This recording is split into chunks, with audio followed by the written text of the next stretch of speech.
పరారీలో ఉన్న సజ్జల భార్గవరెడ్డికి మరో షాక్ తగిలింది. తాజాగా కడప సంబంధించిన వెంకటాద్రి అనే వ్యక్తి ఆయన పైన ఎస్సీ ఎస్టీ కేసు అయితే నమోదు చేశారు. దాని గురించి పోలీసులు నాన్ బెయిలబుల్ వారెంట్ కూడా ఇచ్చారు. అయితే ఈ క్రమంలో దాని విచారణ ఏదో అంతకుముందు అమలు కాని కేసు కింద కొట్టేయచ్చు అని చెప్పి ఆయన లాయర్లు అయితే పోరాడారనమాట.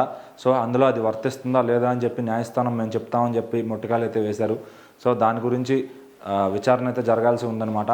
సో మరి సజ్జల భార్గవరెడ్డి పైన ఆ కేసు అంతకుముందు ఉన్న సోషల్ మీడియా కేసులు అన్నా కూడా అన్నీ కలిపి ఆయన మీద అయితే నాన్ బెయిలబుల్ వారెంట్ అయితే వచ్చిందనమాట. ఎందుకంటే నాన్ బెయిలబుల్ అంటే ఇంకా బయటికి రావడానికి బెయిల్ తీసుకోవడానికి కూడా ఛాన్స్ ఉండదు.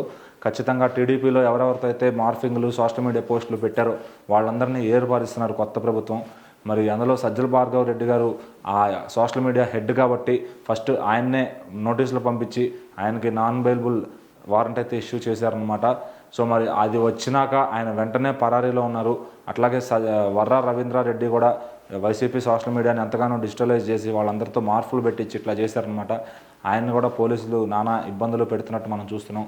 సో మరి వీళ్ళు చేసిన తప్పులు ఎక్కడికి పోతాయి అన్నట్టు అటు సోషల్ మీడియాలో టీడీపీ జనసేన పార్టీ కార్యకర్తలందరూ కూడా చాలా ఆనందంగా ఉన్నారనమాట.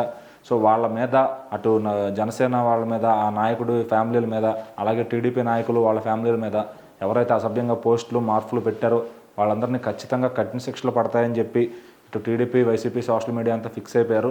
సో ఏపీ పోలీసులు కూడా వాళ్ళపైన భారీగా యాక్షన్ తీసుకునే ప్రమాదం అయితే కనపడుతుంది.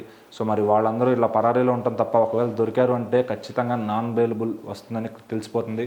అందులో సజ్జల భార్గవరెడ్డి లిస్టులో ఫస్ట్ ఉన్నారనమాట. సో మరి ఆయన వైసీపీ సోషల్ మీడియా హ్యాండిల్ చేసి ఆ పార్టీ పరువు తీయడానికి ఇంత తీశారు కాబట్టి ఆయనకు ఆ నాన్ బెయిలబుల్ వారెంట్ వచ్చిందనలో సందేహం లేదు. మరి ఇంకా ఎవరెవరు వస్తారు ఆ రెడ్ బుక్లోంచి ఇంకెవరెవరు పేర్లు వస్తాయి. అలాగే తాజాగా రామ్ గోపాల్ వర్మ శ్రీరెడ్డి పేర్లు కూడా బయటకు వచ్చాయి.